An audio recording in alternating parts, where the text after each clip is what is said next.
Hello everybody, welcome back to Kingdom of Learning. So this is a very important video for all the students who have just taken admission in Delhi University. Means mainly this is for all the students of all the years. It's not only for first year, rather second year, third year students can also get benefit from this. क्योंकि open book exams जो हैं वो सब classes के हो रहे हैं. Mean second year third year के ऑलरेडी हो भी चुके हैं और आगे भी होने की उम्मीद है. और फर्स्ट ईयर के भी मीन्स अभी तक तो यही है कि उनके भी ओपन बुक एग्जाम्स ही होंगे, राइट. तो अब इस वीडियो में हम डिटेल में डिस्कस करने वाले हैं कि ओपन बुक एग्जाम्स क्या होते हैं और उनको करने के लिए क्या क्या ऐसी टेक्निक्स हैं जो करके आप बहुत अच्छे मार्क्स ला सकते हैं. इसमें मैं आपको वो टेक्निक्स भी बताऊंगी कि आपने प्रेपरेशन कैसे करनी है और एग्ज़ाम के टाइम पे एक पेपर्स को अटेम्प्ट कैसे करना है. तो video may be bit long but it will be your ultimate guide to do your exams well. So don't skip it in between and subscribe to Kingdom of Learning because we are going to provide you complete support for your upcoming college life. तो generally क्या होता है कि open book exams क्या होते हैं कि उसमें आपको आपके नोट्स, स्टडी मटेरियल या बुक्स ओपन करके पेपर लिखने की परमिशन होती है. लाइक अगर आप अपने घर पर बैठकर ऑनलाइन ले रहे हैं या आप ऑफलाइन वहाँ जाकर कर रहे हैं तो भी आपको अलाउड होता है कि आप अपनी बुक्स वगैरह ओपन करके कर सकते हैं. तो अब ऐसी परमिशन मिलने के बाद जनरली क्या होता है कि स्टूडेंट्स में एक मिसकॉन्सेप्शन आ जाता है कि उनको एग्ज़ाम की तैयारी करने की कोई नीड नहीं है, क्योंकि उनको लगता है कि बुक्स तो हमारे पास ही होंगी, हमारे पास पूरी इन्फॉर्मेशन होगी तो हम उसको देखकर लिख लेंगे, तो हमें पढ़ने की क्या ज़रूरत है. But you have to understand this thing कि ये चीज़ आपके एग्जामिनर्स को, यूनिवर्सिटी को भी पता है कि आप बुक में से देखकर आंसर लिखने वाले हैं. तो now you are mature enough to understand this thing कि they are not going to give you direct questions. अब ऐसा वो बिल्कुल भी नहीं करने वाले हैं कि आपकी बुक में डायरेक्ट एक टॉपिक दिया हुआ है और उससे रिलेटेड वो क्वेश्चन दे देंगे कि बच्चे उससे देखकर आप लिख लो. तो they will definitely give you questions जहाँ पर आपको कुछ नई चीज़ें अप्लाई करनी पड़ेंगी, कुछ एनालाइज करना पड़ेगा, कुछ सिंथेसाइज करना पड़ेगा या फिर कुछ कंपेयर, कॉन्ट्रास्ट या इवैल्यूएट करना पड़ेगा इंफॉर्मेशन को. मींस वो आपको कोई दो टॉपिक्स दे देंगे आपके पूरे कोर्स में से और आपको बोल देंगे कि इनको एनालाइज करो, इनको कंपेयर करो, इनको कॉन्ट्रास्ट करो, या फिर मींस वो आपको कुछ ऐसा सिनेरियो या कोई ऐसी सिचुएशन, कोई ऐसी प्रॉब्लम दे देंगे और बोल देंगे कि आप अपने कोर्स के इन कॉन्सेप्ट्स को इस पे अप्लाई करके कैसे इसका सॉल्यूशन निकालोगे. तो means they are not actually going to expect the answers कि वो आपको सिर्फ क्वेश्चन दिया और बुक में से कॉपी करके लिख लिया. They are going to check your analytical skills.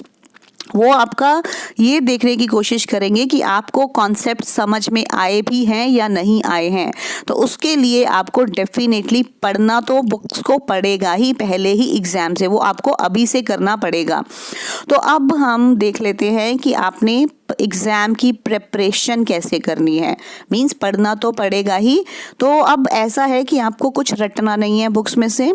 आपको क्या करना है कि सबसे पहले तो आपने ये चीज़ ध्यान रखनी है कि जब आपका एग्ज़ाम हो रहा होगा तो आपके पास इतना टाइम नहीं होगा कि आप सारे आंसर्स को बैठकर ढूंढते रहें. तो सबसे पहले तो आपको अपने सारे कॉन्सेप्ट्स क्लियर करके रखने हैं जो आपको अभी से स्टार्ट कर देनी है प्रेपरेशन.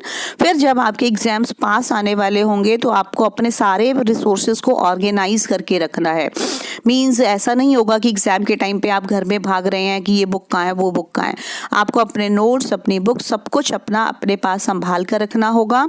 और उसके बाद आपको ये भी करना है कि आप बहुत ज़्यादा मटेरियल भी इकट्ठा ना कर ले, क्योंकि उससे क्या होगा कि आपका मींस माइंड और ज़्यादा डाइवर्ट हो जाएगा, आप कंफ्यूज हो जाएंगे. तो जितना रिक्वायर्ड है मींस कोई भी एक या दो बुक आप डिसाइड कर ले, आप पहले से पढ़कर देख लें कि आपके लिए कौन सी बुक्स अच्छी हैं, उन्हीं को ही अपने पास रखें, उतने ही नोट्स अपने पास रखें.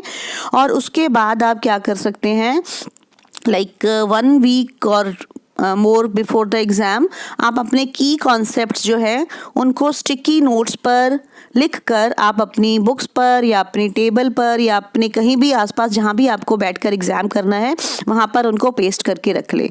और उसमें आपने क्या करना है कि लाइक कोई टेबल्स बना लें आप अपने कंटेंट्स की, इंडेक्सेस बना लें, और जहाँ पर मीन्स जहाँ मेन टॉपिक्स हैं आपके, उनके आप पेज नंबर्स नोट करके रख लें कि इस लाइक अपने नोट्स बना लें। सबसे इम्पॉर्टेंट ये होता है कि आप अपने हर टॉपिक के अपने नोट्स बना लें, और उन नोट्स के साथ ही वहाँ पर बुक का पेज नंबर भी मेंशन कर दें कि अगर आपको एग्ज़ाम में इससे रिलेटेड कोई भी डिटेल्ड इन्फॉर्मेशन मांगी जाती है तो आपने इमीडिएटली कौन से पेज को ओपन करना है, क्योंकि बुक की इंडेक्स में भी इतना डिटेल में नहीं होता कि आपका एक एक टॉपिक के पेज नंबर्स वगैरह नहीं होते। तो ये काम आपको करना है, मींस आपको अपने कॉन्सेप्ट सिर्फ क्लियर करने हैं, उसके बाद ये सारी प्रिपरेशन करनी है कि टेबल्स बना लें आप, लाइक कलर्स को यूज़ कर सकते हैं, लाइक लेबल्स लगा सकते हैं, और कुछ टैब्स बना सकते हैं कहीं पर भी। तो अगर आपको कोई मैप्स हैं लाइक या कोई फार्मूला है तो आप उनको भी एक अलग से उनके नोट्स और उनकी मीन्स बनाकर समरी बनाकर रख सकते हैं कि आपको ये वाला मैप कौन से पेज पर मिलेगा, और फिर ये वाला अगर फार्मूला चाहिए तो वो, या फिर कोई रूल्स हैं किसी चीज़ के तो उनको आप एक जगह अलग से नोट करके भी रख सकते हैं। That will be better for you कि आपको ढूंढना नहीं पड़ेगा जब आपका एग्ज़ाम हो रहा होगा, तो आप उनको कलर कोड या टैब उनकी समरी बनाकर रख सकते हैं। तो ये सारी बहुत सारी चीज़ें हैं जो आपको एग्ज़ाम से पहले करनी है। और उसके बाद अब हम देखेंगे कि एग्ज़ाम के टाइम पर आपको किस तरह से अच्छे से अटेम्प्ट करना है ताकि आपके जो मार्क्स हैं वो बिल्कुल भी डिडक्ट ना हो। तो अब एक चीज़ और आपको ध्यान रखनी है कि आपको प्रीवियस ईयर्स के जो प्रैक्टिस एग्ज़ाम्स हैं, 10 ईयर्स पेपर्स हैं, वो आपको अच्छे से स्टडी करने हैं, क्योंकि मोस्टली पेपर जो हैं कॉलेजेस के वो 10 ईयर्स में से ही आते हैं। तो वहाँ से आपको आइडिया भी हो जाएगा कि किस तरह के क्वेश्चंस पूछे जाते हैं और आपको किस तरह से उनके नोट्स बनाने हैं, क्या क्या प्रिपरेशन करनी है। तो लाइक ये सब चीज़ें करने के बाद आपको एक बार अपने लाइक पूरी एक मॉक एग्ज़ाम अपना खुद भी कंडक्ट करना है। Like you have to ask your friends, आप एक ग्रुप बना सकते हैं 4-5 फ्रेंड्स का, और आप एक दूसरे को ऐसे सिंथेसाइज वाले, कंपेयर, कॉन्ट्रास्ट, इवैल्यूएट, इस तरह टाइप की कुछ सिचुएशंस क्रिएट कर सकते हैं आप एक दूसरे के लिए कि अब बताओ इसको आप कैसे करोगे। तो इस तरह से आप पूरी प्रिपरेशन एक लाइक मॉक एग्ज़ाम जैसे आपके स्कूल में प्री बोर्ड्स होते थे, तो उसी तरह से आप प्रैक्टिस कर सकते हैं कि आपको समझ में आता है कुछ या नहीं आता, क्योंकि because this thing will be completely new for you. तो अब इसमें आपको बैकलॉग्स तो लानी नहीं है फर्स्ट सेमेस्टर में ही। अब आप सोच रहे होंगे कि बैकलॉग्स क्या होते हैं, तो उसके लिए मैं एक डिटेल्ड वीडियो और बनाने वाली हूँ, because this video is already getting longer. तो अब आप एक बार अपना प्रैक्टिस एग्ज़ाम खुद भी कंडक्ट कर लें ताकि बाद में आपको कोई एंजाइटी ना हो। तो अब पेपर के टाइम पर आपने क्या करना है कि आपको ध्यान रखना है कि टाइम लिमिटेड होगा। तो आपको अपना फर्स्ट आंसर ऐसे लिखना है कि मीन्स जो क्वेश्चंस आपको पहले अपने आप से आते हैं बिना बुक खोले, आप सबसे पहले उनको अटेम्प्ट कर लें। मीन्स वेट मत करें कि हर क्वेश्चन का आंसर हमें बुक में से ही चाहिए, जो आते हैं आप पहले उनको अटेम्प्ट कर लें। उसके बाद अगर आपको ज़रूरत लगती है कि कोई फार्मूला है, कोई न्यूमेरिकल वैल्यू है, या कुछ भी आपको चेक करना है, तो उसके नोट्स आपकी टेबल पर पहले से होने चाहिए, पेज नंबर्स ऑलरेडी होने चाहिए, या फिर फार्मूलाज वगैरह की लिस्ट आपके सामने पड़ी होनी चाहिए। आप उसमें से फटाफट चेक करें और उसको करना स्टार्ट कर दें। तो उसके बाद है कि आपने क्या करना है कि आपने सारे जो लॉन्ग पैसेजेस हैं आपकी बुक में या आपके नोट्स में, उनको एज इट इज़ कॉपी नहीं करना। अगर आप उनको कॉपी करने बैठ जाएंगे तो एक तो उसमें मार्क्स नहीं मिलेंगे, और दूसरा आपका टाइम बहुत ज़्यादा कंज्यूम हो जाएगा। तो आप उनको पैराफ्रेज करेंगे और उनकी जो भी इंपॉर्टेंट इन्फॉर्मेशन है आप उसको अंडरलाइन करते जाएं, तो that will fetch you more marks. तो अब उसके बाद आपके आंसर्स जो हैं वो कंसाइज और वेल सपोर्टेड होने चाहिए। लाइक पॉइंट्स में लिखेंगे तो that will be better, because I have told you in my previous video also. तो आपको means instead of writing in long paragraphs, it would be better that you are writing your answers in points. कि points में लिखा है, आपके points के बीच बीच में आप गैप्स दे दें, हर क्वेश्चन के बाद आप कुछ लाइंस छोड़ दें, ताकि आपके एग्जामिनर को डिफरेंस पता चल जाए कि एक क्वेश्चन यहाँ ख़त्म हो गया, दूसरा यहाँ पर स्टार्ट हो गया। तो definitely you will get more marks.